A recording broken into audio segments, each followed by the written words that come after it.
quality. You can feel the difference. If you put on a top-of-the-line hat or cap, you're going to know it immediately. You'll never go back, you'll be spoiled.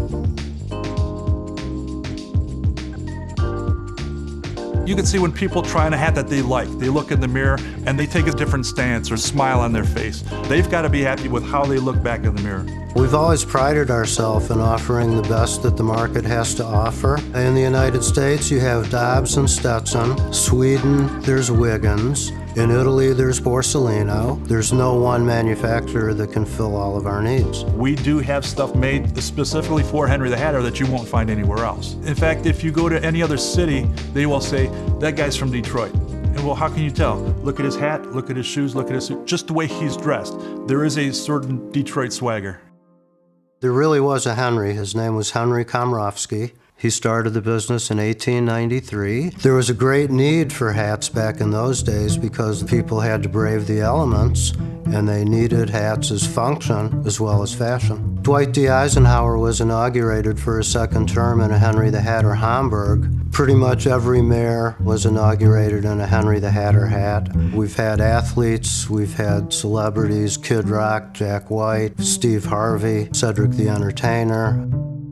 My father, he had a hat store in New York, and after World War II, there was nowhere to expand, so he came to Detroit, took the train to the train station on Michigan Avenue, bought the store on the spot, and then had to go home to Brooklyn and tell my mother exactly what he had done.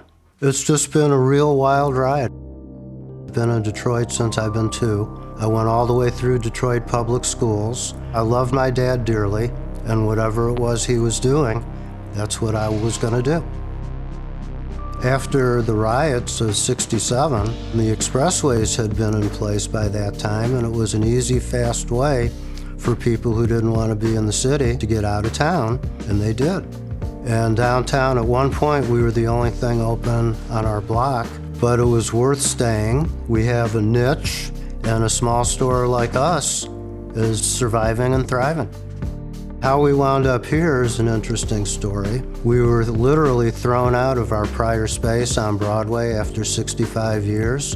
When we announced our closing, I was brought to my knees by the outpouring of the people of Detroit. It was as if something was being taken away from them. My father, my grandfather, when I was a kid, my first hat came from here, and it was a totally humbling experience, like being able to attend your own funeral. I'll never forget it. The name Henry the Hatter is legendary, as is the wealth of knowledge that Paul has. Paul is like not quite a father figure, an older brother figure, I should say. When I decided to purchase Henry the Hatter from him, took me under his wing, I was blown away. I kind of look at the business as raising a child. I'm just lucky enough to have been the caretaker.